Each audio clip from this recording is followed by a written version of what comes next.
Allô tout le monde, bienvenue dans les limbes.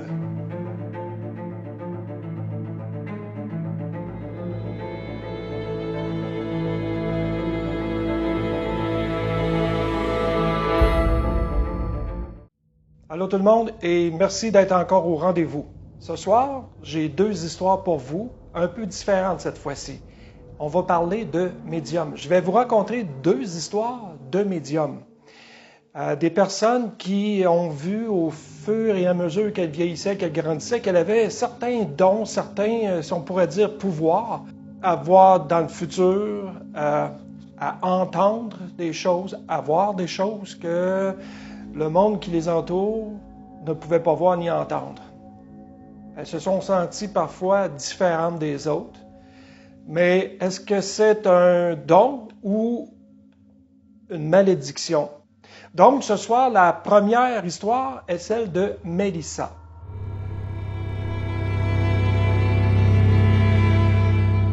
Il est arrivé quelquefois dans sa vie qu'elle se fasse dire, et parfois par des gens complètement inconnus, qu'elle aurait certains dons spéciaux. Personnellement, Mélissa sait depuis toujours qu'elle a quelque chose de différent, mais elle a toujours eu peur de ça. Par exemple, elle peut, sans vouloir et très rarement, faire de la télépathie avec sa mère, qui semble aussi avoir une sensibilité spéciale sans qu'elle sache elle-même pourquoi.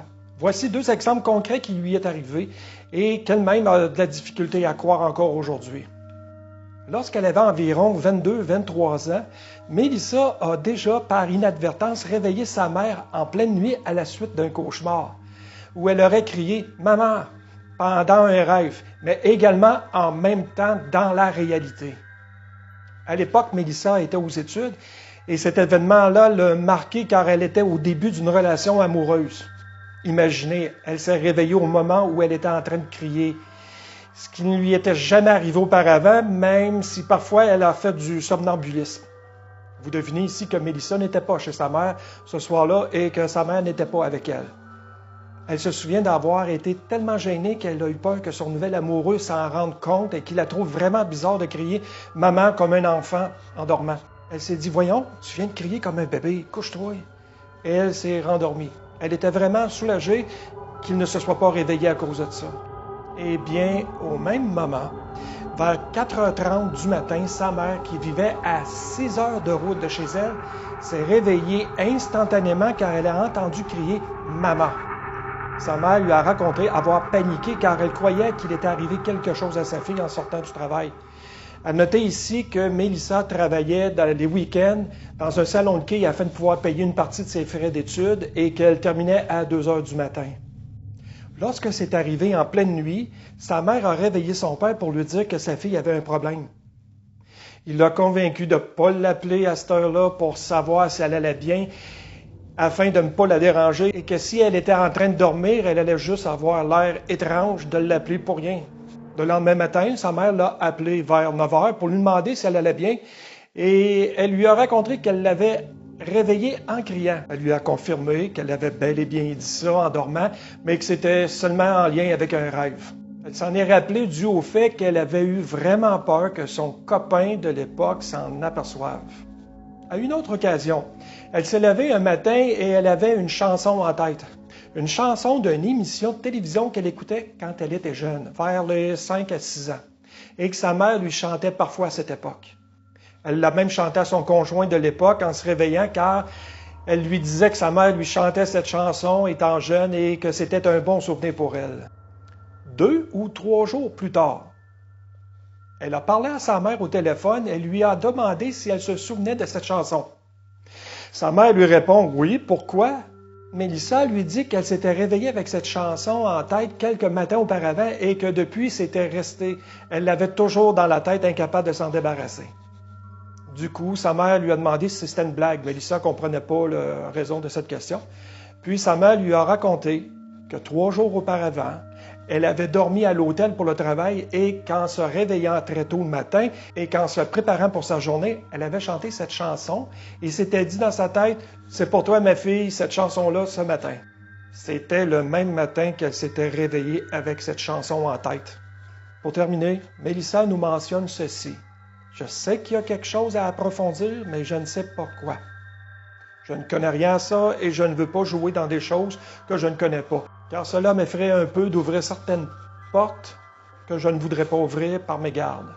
Finalement, si vous avez des conseils pour Mélissa, parce que peut-être que Mélissa regarde la vidéo, si vous avez des conseils pour elle ou que vous êtes déjà une médium, vous pouvez peut-être la contacter en commentaire ou laisser des bons conseils.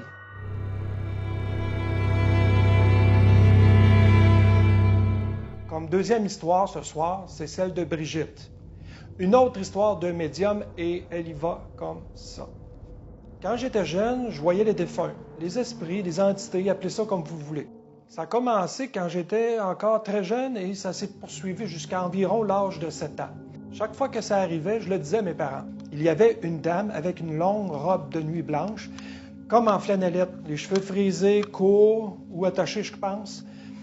Elle descendait et montait souvent les escaliers du sous-sol. Je n'avais qu'à cligner des yeux pour qu'elle disparaisse. C'est l'esprit que j'ai vu presque tous les jours, toutes les semaines durant ces années-là. Sinon, j'en voyais passer devant les fenêtres où je pouvais ressentir des présences aussi sans les voir. Plus vieille, quand j'ai compris que c'était pas normal et que les autres enfants riaient de moi, j'ai commencé à être en colère et dégoûté de voir ça. La dernière fois que j'ai vu la dame, j'ai forcé très fort pour garder mes yeux ouverts. Elle a levé la tête et m'a regardé en plein dans les yeux pour la première fois. Surpris, je crois, je ne l'ai plus jamais revue. Je sais que ça peut paraître complètement fou et je suis d'accord. Ensuite, ça s'est calmé durant l'enfance, mais c'est revenu à l'adolescence et là, j'en avais carrément la frousse. J'ai été témoin de tant de manifestations terrifiantes, j'étais envahi par les esprits, de type bas astral, je crois. J'étais fragile, dépressive, donc une proie facile.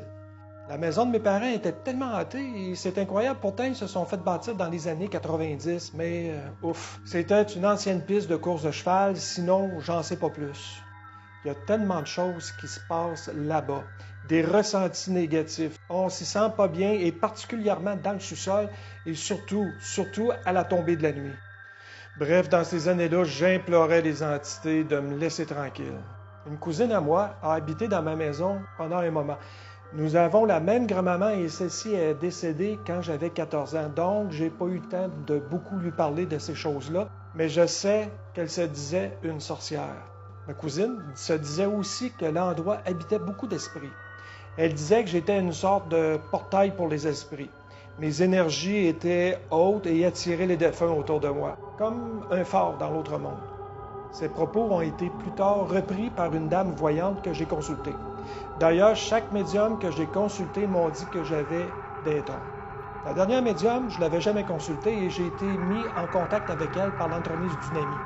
Sans rien lui demander, elle est tout de suite venue vers moi et m'a dit « Votre sœur essaie vraiment de vous parler. Elle dit qu'elle est toujours près de vous et que vous avez la capacité de l'écouter. Qu'il est temps de vous décider et de vous ouvrir à elle.